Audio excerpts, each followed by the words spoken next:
ನವೀನ್ ಸಾಗರ್ ಅಂತ ಇದ್ದಾರೆ, ಬಹುಶಃ ನಿಮಗೂ ಗೊತ್ತಿರ್ಬೋದು. ಅವರು ಫೇಸ್ಬುಕ್ಕಲ್ಲೆಲ್ಲ ಭಾಳ ಸಕ್ರಿಯವಾಗಿ ಬರೀತಾ ಇರ್ತಾರೆ, ನಿಮ್ಮ ಬಗ್ಗೆ ಎಲ್ಲ ಬರೀತಾ ಇರ್ತಾರೆ. ಅವರು ಸರೋವರ ಹೋಟೆಲ್ ಬಗ್ಗೆ ಭಾಳ ಅದ್ಭುತವಾಗಿ ಬರೆದ್ರು ನಿಮ್ಮ ತಾಯಿ ತೀರ್ಕೊಂಡಾಗ. ನಾನು ಅದನ್ನು ಅವ್ರಿಗೆ ಬರೆದಿದ್ದೆ, ಇದನ್ನು ನಾನು ಖಂಡಿತವಾಗ್ಲೂ ಕೇಳ್ತೀನಿ ಅಂತ. ಅವ್ರು ಬರೀತಾರೆ, ಸುದೀಪ್ ಅವರ ತಾಯಿ ಹೆಸರು ಸರೋಜ. ಸರೋಜನಗೆ ಸಿಕ್ಕ ವರ ಸಂಜೀವ್ ಅವರು, ಹಾಗಾಗಿ ಅದರ ಹೆಸರು ಸರೋವರ ಆಗಿರ್ಬೋದಲ್ಲ, ಗೊತ್ತಿಲ್ಲ, ನಾನು ಸುಮ್ಮನೆ ಹಿಂಗೆ ಬರಿತಾ ಇದ್ದೀನಿ ಅಂತ ಅವ್ರು ಬರೆದರು. ಇದು ಒಂದು ನಿಮ್ಮ ಗಮನಕ್ಕೆ ತಂದೆ, ನಾನು ಅವರಿಗೆ ಹೇಳಿದ್ದೆ ನಿಮ್ಮ ಮುಂದೆ ಹೇಳ್ತೀನಿ ಅಂತ ಹೇಳಿ. ಸರ್, ನನಗೆ ತಿಳಿದ ಮಟ್ಟಿಗೆ ನಿಮ್ಮ ತಾಯಿಯನ್ನು ಭಾಳ ಎಲ್ಲರೂ ಅಷ್ಟೇ ಒಂದು ಅಟ್ಯಾಚ್ಮೆಂಟ್ ಅಂದರೆ ನಿಮಗೊಂದು ಸ್ವಲ್ಪ ಜಾಸ್ತಿನೇ ಅಟ್ಯಾಚ್ಮೆಂಟು ಇತ್ತು. ಈ ಮೇರಾ ನಾಮ್ ಜೋಕರ್ ಸಿನಿಮಾದಲ್ಲಿ ರಾಜ್ ಕಪೂರ್ ಅವ್ರದ್ದೊಂದು ಸೀನ್ ಬರುತ್ತೆ, ಅವರು ಪರ್ಫಾರ್ಮೆನ್ಸ್ ಮಾಡ್ತಾ ಇರ್ತಾರೆ, ಆ ಕಡೆಯಿಂದ ಒಂದು ಸುದ್ದಿ ಬರುತ್ತೆ, ಆ ಪರ್ಫಾರ್ಮೆನ್ಸ್ ಮಾಡಬೇಕಾಗತ್ತೆ ಬಂದು ಸ್ಟೇಜಲ್ಲಿ. ಅಂಥದೇ ಒಂದು ಪರಿಸ್ಥಿತಿಯಲ್ಲಿ ನೀವು ಇರ್ತೀರಿ, ಬಿಗ್ ಬಾಸ್ ಶೋ ನೀವು ಮಾಡ್ತಾ ಇರ್ತೀರಿ. ಆ ಸಂದರ್ಭದಲ್ಲಿ ಈ ಘಟನೆ ಆಗುತ್ತೆ, ಬಟ್ ನಿಮಗೆ ಏನೋ ಒಂದು ಆಗಿದೆ ಅಂತ ಗೊತ್ತಾಗತ್ತೆ. ನಿರಂತರವಾಗಿ 2 ಗಂಟೆಗಳ ಕಾಲ ವಿದೌಟ್ ಬ್ರೇಕ್ ಮಾಡ್ತೀರಿ, ನಂತರ ಗೊತ್ತಾಗ್ಬಿಡುತ್ತೆ ನಿಮಗೆ, ಹೊರಟೋಗ್ಬಿಡ್ತೀರಿ ಆಸ್ಪತ್ರೆಗೆ. ಫಸ್ಟ್ ಹೆಂಗೆ ಗೊತ್ತಾಯ್ತು ಸರ್ ನಿಮಗೆ ಅದು ವಿಚಾರ? ಅದು ಬೆಳಿಗ್ಗೆ ಎದ್ದಾಗ ನಾರ್ಮಲಿ ನನ್ನ ತಾಯಿದೆ ಫಸ್ಟ್ ಮೆಸೇಜ್ ಬರೋದು ಯಾವಾಗಲೂ.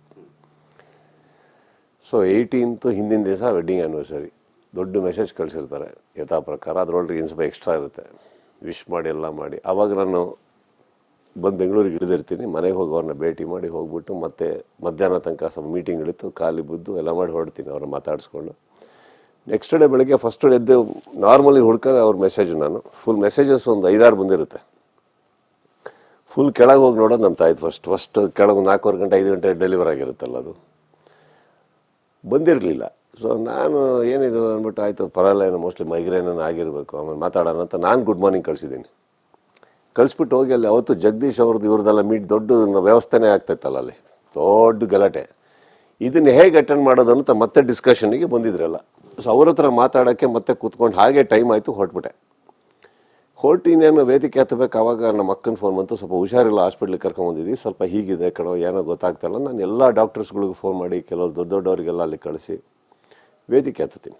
ವೇದಿಕೆ ಹತ್ತಿ ಮಧ್ಯಾಹ್ನ ಒಂದು ಬ್ರೇಕ್ ಆಗೋಷ್ಟೊಳಗಡೆ ಮತ್ತೆ ಬರ್ತೀನಿ. ಇಲ್ಲ ಸ್ವಲ್ಪ ಇದಾಗಿದೆ, ಗೊತ್ತಾಗ್ತಾಯಿಲ್ಲ ಏನು ಮಾಡಬೇಕು ಅಂದ್ಬಿಟ್ಟು, ಸ್ವಲ್ಪ ಭಯ ಆಗ್ತದೆ, ನೀನು ಬಂದ್ಬಿಡು ಇಲ್ಲಿ ಹಾಗೆ ಅಂದರು. ನಂದೇ ಇನ್ನೊಂದೇನಾಯ್ತು, ಆ ಟೈಮಲ್ಲಿ ಆಲ್ರೆಡಿ ಎಪಿಸೋಡ್ ಸ್ಟಾರ್ಟ್ ಮಾಡಿಬಿಟ್ಟಿದ್ದೀನಿ, ಅಲ್ಲಿ ಬೆಂಕಿ ಹತ್ತು ಉರಿತದೆ.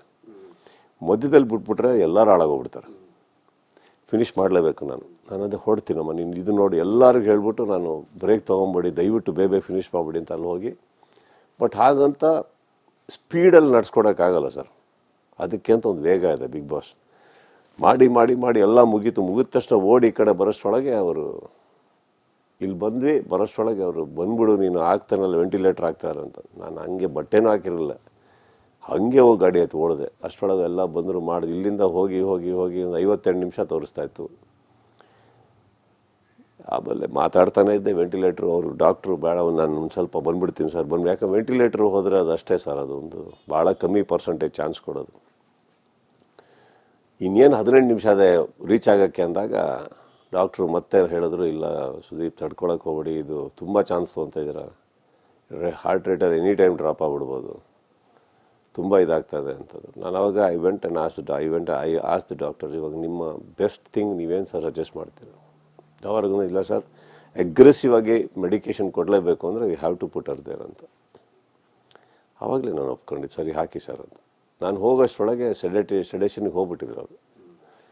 ಅಲ್ಲಿ ತುಂಬ ನೋವಾಯ್ತು ಅವ್ರನ್ನ ಆ ಥರ ನೋಡಿ. ಒಂದು ಚಿಕ್ಕ ಹೋಪ್ ಬರ್ತಾಯಿತ್ತು. ಡಾಕ್ಟರ್ಸ್ ವೇರ್ ಸೇಯಿಂಗ್ ಸಮಥಿಂಗ್, ಒಂದು ಹೋಪ್ ಅನ್ನೋದು ಇರುತ್ತಲ್ಲ ಸರ್.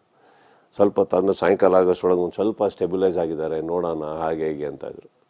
ಆಮೇಲೆ ನಾನು ಫಸ್ಟ್ ಯಾವತ್ತೂ ನಾನು ಹಾಸ್ಪಿಟ್ಲಲ್ಲೆಲ್ಲ ಇರೋಲ್ಲ, ಯಾರೇ ಇದ್ದರೂ ಇರೋಲ್ಲ, ನನಗೆ ಹಾಸ್ಪಿಟ್ಲ್ ಅಟ್ಮಾಸ್ಫಿಯರ್ ಆಗಬರಲ್ಲ. ಕಾರಲ್ಲಿ ಮಲಗಿರ್ತೀನಿ ಅಂದೆ ನಾನು. ಬಟ್ ಅಲ್ಲೊಂದು ರೂಮ್ ಕೊಟ್ಟರು, ನಾನು ಅಲ್ಲಿ ರೂಮಲ್ಲೆಲ್ಲ ಇರೋಕ್ಕಾಗಲ್ಲ ಸರ್ ನನಗೆ ಅಂತ ಕಾರಿಡೋರಲ್ಲೇ ಇನ್ನೊಂದು ಫ್ಲೋರಲ್ಲಿ ಓಡಾಡ್ತಾ ಇದ್ದೆ ನಾನು. ಯಾಕೋ ರಾತ್ರಿ 3:15 ಗಂಟೆಗೆ ಒಂದು ಸತಿ ನೋಡ್ಕೊಂಬೋಣ ಅನ್ನಿಸ್ತು ನನಗೆ. 3:15 ಗಂಟೆಗೆ ಹೋದೆ ಕೆಳಗಡೆ ಕರೆಕ್ಟಾಗಿ. ಎಲ್ಲರೂ ಯಾಕೆ ಅಂದರೆ ಇಲ್ಲ ಸರ್ ನೋಡ್ಕೊಂಬಿಡ್ತೀನಿ ಅಂತ. ಅಲ್ಲಿ ಹೋಗಿ ಬಂದು ಅಷ್ಟರೊಳಗೆ ನಾನು ಹೋಗಿ ನಿಂತ್ಕೊಂಡಿದ್ದೀನಿ. ಯಾಕೋ ಮತ್ತೆ BP ಸ್ವಲ್ಪ ವೇರಿಯೇಷನ್ಸ್ ಕಾಣ್ತಾ ಇದೆ. ಸರ್ ಇದು ಏನು ಅಂತ ಮತ್ತೆ ಡಾಕ್ಟ್ರು ಬಂದರು, ಎಲ್ಲ ಮಾಡೋದು. ಅಲ್ಲಿಂದ ಏನೇನೇನೇನೋ ಆಗುತ್ತೆ, ಅದಾಯಿತು, ಈ ವೇರಿಯೇಷನ್ಸ್ ಆಯಿತು, ಹಂಗಾಯಿತು ಹಿಂಗಾಯಿತು. ಆಮೇಲೆ ಅಲ್ಲೇ ಇದ್ದೆ ರೂಮಲ್ಲಿ ನಾನು. ಸೊ ನನ್ನ ಕಣ್ಣೆದುರುಗಡೆ ಎಲ್ಲ ಮೀಟರ್ಸ್ ಹಾಗೆ ಕ್ರ್ಯಾಶ್ ಆಗುತ್ತಲ್ಲ, ಟಪ ಟಪ ಟಪ ಟಪ ಟಪ ಟಪ ಅದನ್ನು ಅದು ಇವತ್ತುವರೆಗೂ ಕರೆಕ್ಟಾಗಿ 6:30 6:45 ತೀರ್ಕೊಂಡಿದ್ದು, 6:30 6:40 ಮಧ್ಯದಲ್ಲಿ. ಇವತ್ತಿಗೂ ನನಗೆ 5 5:15 ಆದರೆ ಕಣ್ಣು ಓಪನ್ ಆಗುತ್ತೆ ಸರ್ ಬೆಳಗ್ಗೆ. ಅವತ್ತಿಂದ ಇವತ್ತುವರೆಗೂ ನನಗೆ ಮಲಗೋಕ್ಕಾಗ್ತಾಯಿಲ್ಲ. ಕರೆಕ್ಟಾಗಿ ಓಪನ್ ಆಗುತ್ತೆ. 5:15 ಆಗಂಗಿಲ್ಲ, ಕಣ್ಣು ಓಪನ್ ಆಗುತ್ತೆ ನನಗೆ. ಎಷ್ಟೊತ್ತಿಗೆ ಮಲಗಿದ್ರು 4 ಗಂಟೆಗೆ ಮಲಗಿರ್ತೀನಿ, 5:30 6 ಗಂಟೆ ಕಣ್ಣು ಓಪನ್ ಆಗುತ್ತೆ ನನಗೆ. ಅದು ಇನ್ನೂ ಹೋಗೇ ಇಲ್ಲ ನನಗೆ ಮೈಂಡಿಂದ.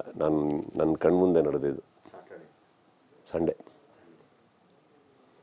ಸೊ ಅದು ಬಂದಾಗ ಒಂಥರ ಅದು ಸಿನಿಮಾದಲ್ಲಿ ನೋಡಿದ್ವಿ, ಕೇಳಿದ್ವಿ, ನಮ್ಮ ಜೀವನದ ಮೊದಲನೇ ಅನುಭವ ಅಲ್ಲ. ಆ್ಯಂಡ್ ವರ್ಸ್ಟ್ ಅಂದರೆ ದೇವರೆಲ್ಲ ಕೊಟ್ಟಿರ್ತಾನೆ, ಆ ಮೂಮೆಂಟಲ್ಲಿ you are so helpless. You are so helpless, good for nothing, useless. Nothing is useful there.